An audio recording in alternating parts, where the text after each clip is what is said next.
wat vreeslik is, dat 'n almagtige God nie kan werk in jou nie. Dat almagtige God sy hande baie keer vasgebind is. En ek verstaan hoekom, want God wil nie 'n robotte nie, hy werk nie met robotte nie, hy werk met mense.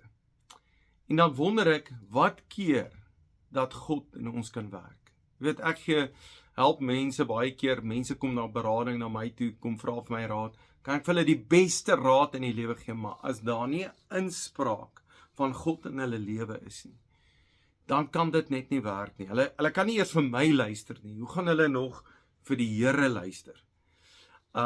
En wat is die moeilikheid? Hoekom kan God nie werk nie? Want dis goed wat vir hulle belangrik is.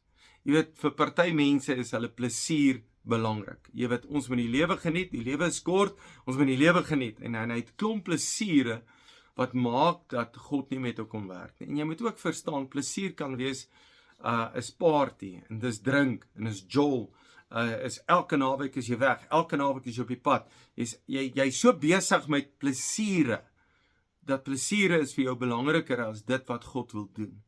'n Plesier kan ook wees, dis my lekker om kwaad te word, dis lekker om te vloek en skel en ongelukkig en moeilik te wees, mense op hulle plek te sit, dis my lekker. 'n Ander baie belangrike ding is hulle besittings. Hulle besittings is so belangrik, is al waarna hulle streef, is al wat hulle doen, is al wat vir hulle belangrik is. Of ander is, hulle werk hulle dood, want hulle werk is alles. Hulle dink dat die werk nie sonder hulle kan gaan nie. En dan is dit eintlik baie hartseer, dat God sukkel om te werk, omdat die goed vir hulle belangrik is. En eintlik, hoor wat sê Efesiërs 5 vers 10, sê hy baie mooi ding. Hy sê, vra julle voortdurend af, of iets vir die Here aanneemlik is. En moenie meedoen aan die vrugtelose praktyke van die duisternis nie, maar stel dit eerder aan die kaak. So moenie deelneem aan goed wat met duisternis te doen het, dit dra geen vrug nie. Maar hy sê, vra julle voortdurend af, of iets vir die Here aanneemlik is. So as ek wil hê, God moet werk in my, as ek wil hê, dat God se krag, se potensiaal hier binne in my is, dan moet ek myself vra, Here, dit wat ek nou doen, is dit vir U aanneemlik? Is dit reg? Hou U daarvan, van dit wat ek doen? Dis vir my lekker, ek hou daarvan, dis vir my belangrik. Maar is dit vir die Here belangrik?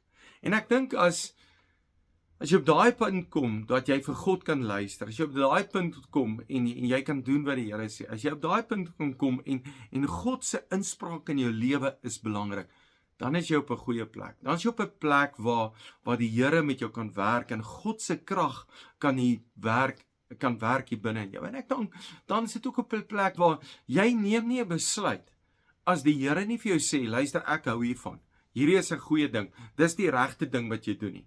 So ek is die heeltyd besig met, Here, doen ek die regte ding? En ek dink wat so wonderlik is dat God wil betrokke wees in elke faset van ons lewe. Ons dink baie keer, ja nee, die Here wil in hierdie groot ding betrokke wees, maar die Here wil in jou oggend betrokke wees, die manier hoe jy opstaan, die manier hoe jy voel, hoe jou emosies, in die middag, met middagete wil God betrokke met jou wees, as jy vandag daar by die werk is, wil God betrokke wees, as jy op pad is, God betrokke wees, as jy vandaan by die huis kom, dan wil God betrokke wees daar in jou huis, dan moet jy vra, Here, is hierdie aanneemlik, dit wat ek doen, dit wat ek met my gesin doen, dit wat met die gesin besig is om te doen, Here, is dit vir U aanneemlik? En wanneer ek daai vraag vra, dan begin ek my lewe rig volgens dit wat God sê, dit wat God doen. En dan gaan jy skielik sien hoe God begin werk in jou, en bonatuurlike goeders doen in jou lewe. Dan vra jy nie, Here, hoekom gebeur goed nie?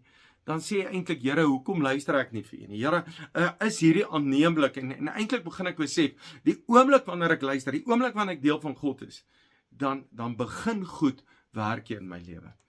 Dankie dat jy God 'n kans gee, en dankie dat jy luister vir die Here, en dat God se krag binne in jou kan werk, want God hy wil in jou werk. Dankie dat jy hom liefhet. Jy's 'n great blessing.